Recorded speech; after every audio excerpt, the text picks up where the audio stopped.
Moi, je prends ma part quand les choses ne vont pas. Après, quand les choses vont, de la part de la collectivité de Corse, il faut aussi, à mon avis, le reconnaître. Et je pense que si on resitue cette affaire de la déviation d'Olmette dans sa perspective historique, que vous êtes plusieurs ici à connaître bien mieux que moi, je pense que celles et ceux qui, à bon droit, sont exaspérés, et nous en faisons toutes et tous partie à un moment ou à un autre de l'année, sont exaspérés d'avoir à attendre au feu rouge, vont mieux comprendre pourquoi je considère que nous ne sommes pas reprochables et que nous essayons de contribuer du mieux que nous pouvons à mettre en place une ou des solutions satisfaisantes. Alors rapidement, puisque vous m'en donnez l'occasion, et bien sûr avec toute l'amitié que j'ai pour vous et pour le maire d'Olmette, dont je connais l'engagement au service de sa commune. D'abord, la déviation d'Olmette, d'après les services, les premières traces, c'est en 1997. Vrai. On en parle depuis 1997. Il y a eu de nombreuses solutions envisagées, à chaque fois écartées, car trop coûteuses ou très difficiles techniquement. Si on vient plus près de nous, en 2011, le schéma directeur des routes territoriales de Corse préconise une déviation avec un coût cible des aménagements de 10 millions d'euros. Il s'agit d'aménager la voie nouvelle, de raccorder la route territoriale à l'ex-route départementale 257 au nord d'Olmette, avec un itinéraire bis, 10 millions d'euros, contournement envisagé, opposition, notamment des propriétaires agricoles, oliveraies, traversés par le projet. On renonce à ce projet alors qu'il est faisable techniquement, juridiquement à l'époque et budgétairement. En 2013, une nouvelle phase de concertation, ce n'est pas la majorité territoriale nationaliste, et à l'époque, je dirais, les intérêts du Valinco, y compris au niveau du conseil exécutif, sont représentés directement, si tant est qu'on doive aborder les fonctions, et je pense pas que ça a été le cas de personne avant, on n'aborde pas les fonctions en fonction de son village ou de sa région, mais on ne peut pas soupçonner celles et ceux qui étaient au conseil exécutif à l'époque de ne pas avoir eu un intérêt majeur pour la déviation d'Olmette. On envisage un deuxième itinéraire avec deux variantes, 16 millions d'euros au lieu de 10. Les budgets sont là. Les deux propositions sont rejetées, notamment par la population. Et on abandonne le projet de déviation qui est réalisable à ce moment-là, techniquement, juridiquement et budgétairement. Lorsque nous arrivons, nous engageons des études et nous étudions deux nouvelles variantes en 2019. Les deux nouvelles variantes, pour une longueur de 3,07 km et de 3,56, ont un coût respectif de 70 à 85 millions d'euros et de 60 à 70 millions d'euros. Première remarque, ça devient totalement impossible budgétairement dans le cadre qui est le nôtre, parce qu'il n'y a pas que la déviation d'Olmette.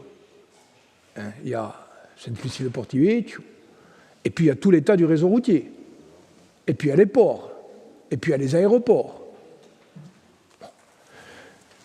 Deuxième élément, c'est plus possible budgétairement, ce n'est plus possible juridiquement, notamment au titre de l'article 411-2 du Code de l'environnement et de la jurisprudence du Conseil d'État, confirmée de façon constante par tous les juges du fond, avec des exigences environnementales beaucoup plus fortes qui imposent, pour qu'une nouvelle route soit créée, que l'autorité maître d'ouvrage démontre de façon précise et opérationnelle et sur un laps de temps long que le triptyque éviter, réduire, compenser a été mis en œuvre. Autrement dit, il faut faire la démonstration positive, argumentée, technique, que l'état actuel du réseau ne permet pas, pendant une durée annuelle, d'assurer la gestion des flux. Si vous ne faites pas ça, l'opération que vous lancez est soumise non seulement à un risque, mais à la certitude d'annulation dès lors qu'il y a un tiers qui fait un recours. Ça veut dire concrètement que si on ne fait pas ça, n'importe quel tiers, et vous allez forcément en trouver un dans un projet de cette envergure, ne serait-ce qu'un propriétaire de la parcelle transfrontalière, il attaque, vous perdez. Et quelquefois, vous perdez 5-6 ans après.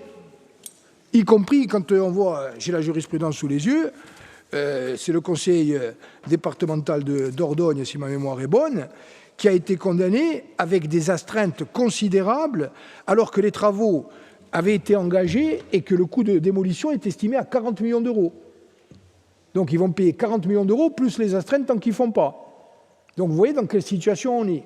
Le troisième élément, je voudrais vous dire, ce n'était pas nous, à l'époque, que dit la commune d'Olmeto? Elle dit, on est prêt à supprimer l'alternat, c'est-à-dire le feu rouge, si on réalise des places de parking.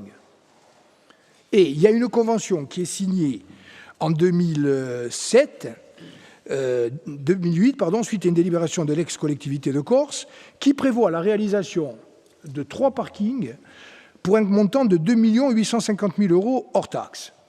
Donc l'engagement conventionnel qui est pris avec la commune, c'est on fait les 3 parkings, et dès lors que les 3 parkings sont faits, on peut retirer le stationnement sur la route qui traverse Olmeto pour retourner à une double circulation. Donc le premier des parkings, il est réalisé avant notre arrivée aux responsabilités.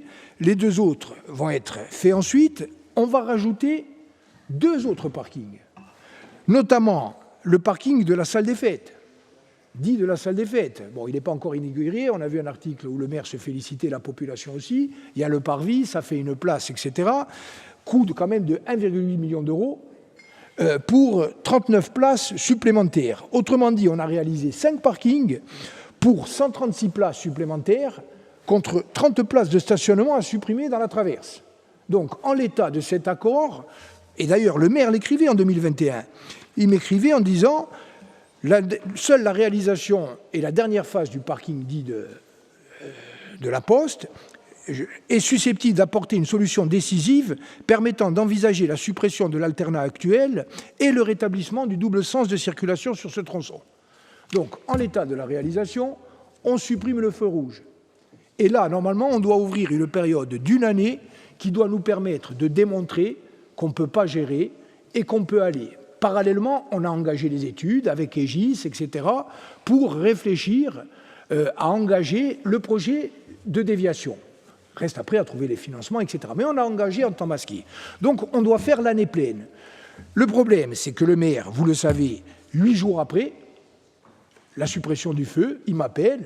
D'ailleurs, il était lui-même en vacances, je crois que c'était l'hiver, hein, je me retourne. Hein. Il dit, regardez, on va dire, on a dit tant que vous voyez, moi, c'est trop dangereux, il y a les poids lourds qui passent, il y a des gosses, etc. Moi, je prends mon pouvoir de police, je supprime la double circulation. Donc, je comprends la position du maire. Je la comprends, et je le lui ai dit.